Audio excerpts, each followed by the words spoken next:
समस्त चाषी भाई को नमस्कार एवं आम गाँ चाषी यूट्यूब चैनल को आपण मान स्वागत। आसतु आज जाना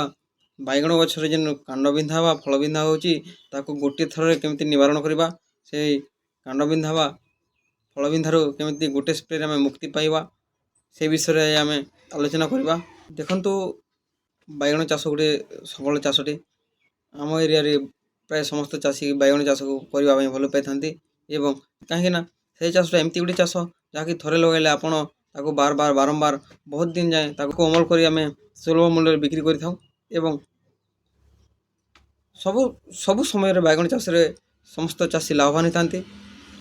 से चाष को समस्ते ध्यान दिखती। ये चाष मुख्यतः केतेक रोग देखा जाए जहाँकि गुरुत्वपूर्ण गोटे रोग अच्छी जहाँकि कांड बिंधा फल बिंधा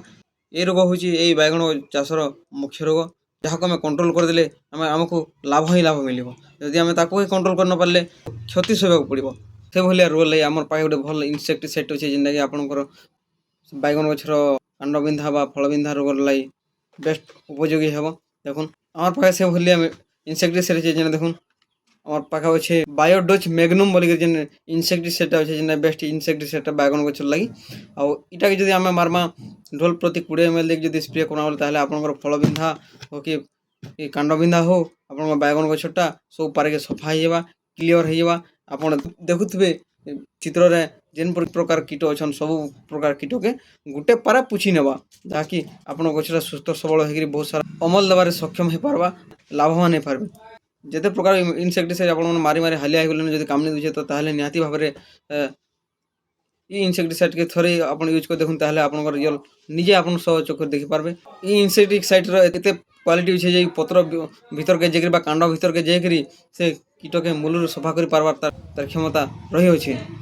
एमती नुआ नुआ वीडियो सब देखवार लगे आम गाँ चाषी यूट्यूब चैनल को आपण मैंने सब्सक्राइब करन